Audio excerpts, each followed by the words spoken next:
welcome to the Becker County Historical Society and Museum Roadshow. Today we're so happy to have Marj Johnson with us from Lake Park. Thank you. And she's going to share her memories of Lake Park and the area in which she grew up, and maybe just a little bit about what she did after graduation. I find that fascinating. Marj, did you grow up right in Lake Park? No, I grew up in Cormorant Township, about 10 miles out from Lake Park. And out on Becker One. Becker One, and were you on a lake or anything? On Turtle Lake, on the shore of Turtle Lake. Our farm bordered the shore of Turtle Lake. Okay, and just exactly where's Turtle Lake? And Turtle Lake is is on the border between Becker and Clay County. Okay. The larger portion, then the lake, the shape of the lake and the depth of the lake and all the rest has changed considerably. And now, of course, they have an outlet. So that makes a difference, too, with the level of water. But when we grew up during the dry years, there was a lot of shoreline that they don't have now, because now it's all water. And it's a portion of it is in Clay County, and the larger portion of it is in Becker County. Okay. What kind of a farm? You know what I mean by what kind of a farm? Was it a dairy farm, a grain farm?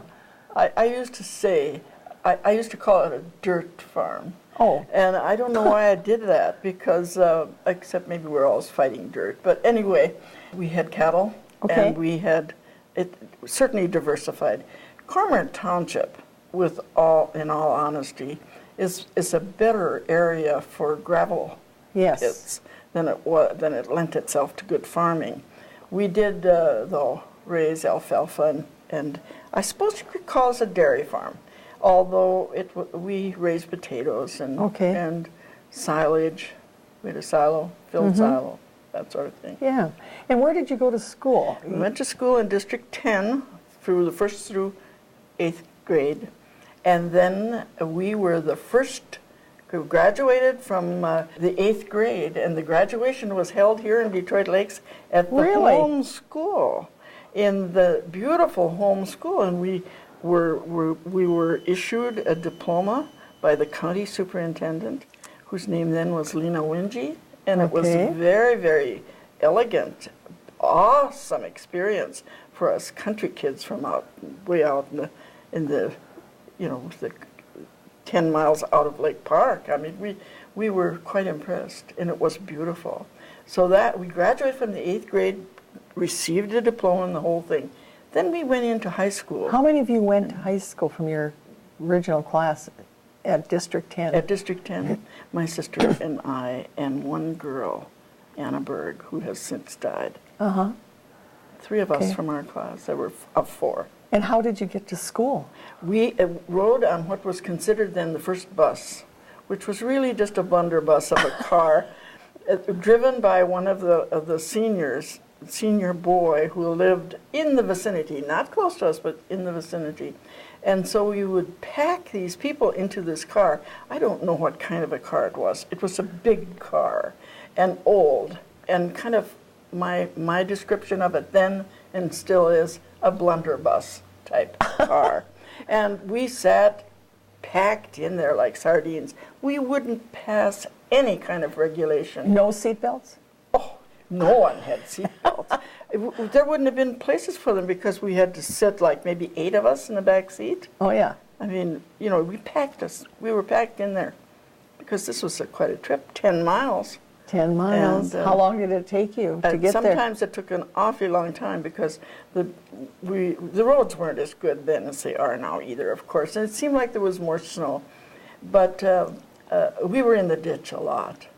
And then it was our job to get out and push this car out of the ditch.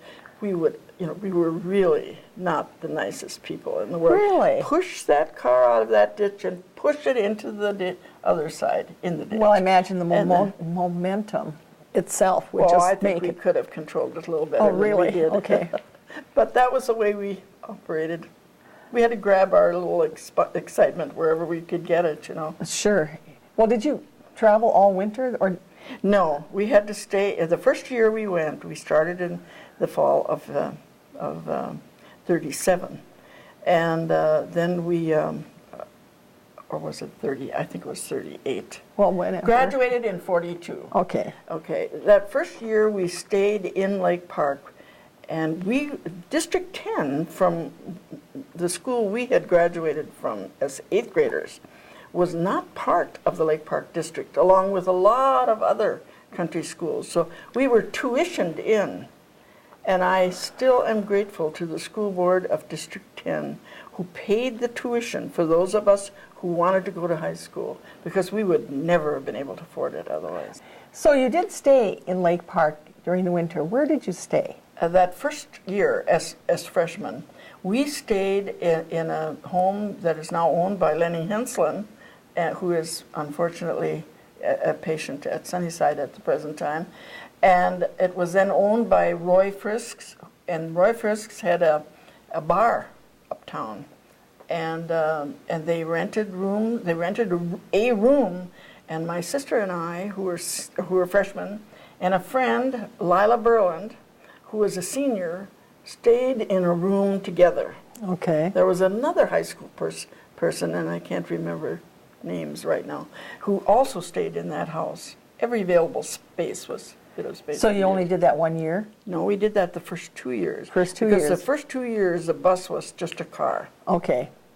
And driven by a high school senior. Mm-hmm. And how many of you graduated of the original class that you started with from the high school?